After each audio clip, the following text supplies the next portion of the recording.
पाकिस्तान के कब्जे वाले कश्मीर यानी पीओके में पिछले 61 दिनों से जारी विद्रोह अब एक ऐसे मोड़ पर पहुंच चुका है जहां पाकिस्तान सरकार की हर कोशिश बेअसर होती दिखाई दे रही है। जी हां, रावलकोट का चिनार चौक और डी चौक प्रदर्शनकारियों से खचाखच भरा हुआ है। सड़कों पर नारे हैं, गुस्सा है और पाकिस्तान सरकार के खिलाफ खुली बगावत का माहौल है। लेकिन सबसे बड़ा झटका अब चुनाव को लेकर लगा है। जी हां, 11 अगस्त को पीओके की 11 सीटों पर होने वाले चुनाव में से 7 सीटों का मतदान टाल दिया गया है।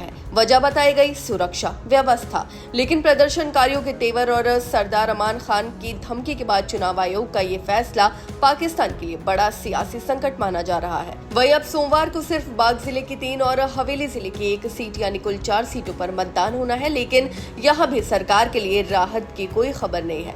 प्रदर्शनकारियों ने इन 4 सीटों के चुनाव का भी बायकॉट करने का ऐलान कर दिया है। वहीं मतदान से पहले आखिरी कोशिश के तौर पर पाकिस्तान की 2 बड़ी पार्टियां शहबाज शरीफ की PMLN और बिलावल भुट्टो की PPP ने बाग जिले में चुनावी रैलियां की। लेकिन रैलियों में भीड़ जुटाने की कोशिश के बावजूद जमीन पर तस्वीर कुछ और ही नजर आई। बताया जा रहा है कि 9 जून से पंजाब और पीओके के बीच बस सेवा बंद है। इसके बावजूद PMLN पर पंजाब नंबर की बसों अपने समर्थकों को लाकर राणा सनाउल्लाह की रैली में भीड़ दिखाने के आरोप लगे। यानी कैमरे के सामने भीड़ दिखाने की कोशिश हुई, लेकिन कैमरे के पीछे पीओके की जनता का गुस्सा साफ नजर आया। वहीं आपको बता दें कि बाग में प्रदर्शनकारियों ने तो पाकिस्तान के प्रधानमंत्री शहबाज शरीफ का प्रतीक बनाकर एक खच्चर को माला पहनाई और उसके ऊपर पैसे भी फेंके।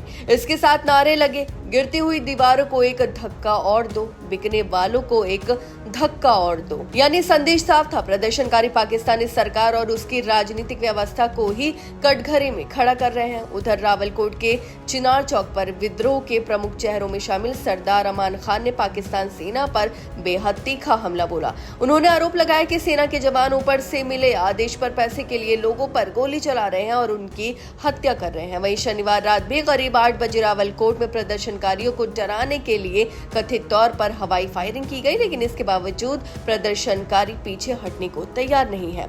और अब पाकिस्तान सरकार की परेशानी और बढ़ गई है, क्योंकि पाकिस्तान के पूर्व गृह मंत्री और शहबाज शरीफ के सलाहकार राणा सनाउल्लाह ने पिछले हफ्ते प्रदर्शनकारियों को आतंकवादी तक करार दे दिया था। उनका आरोप था कि इनमें से कई लोगों को कभी भारत के खिलाफ आतंकी हमलों के लिए ट्रेनिंग दी गई थी, लेकिन अब वही लोग पाकिस्तान के खिलाफ खड़े हो गए हैं। यानी पीओके में लड़ाई अब सिर्फ सड़कों पर नहीं, एक तरफ पाकिस्तान सरकार सेना और चुनावी मशीनरी है, तो दूसरी तरफ 61 दिनों से डटे प्रदर्शनकारी।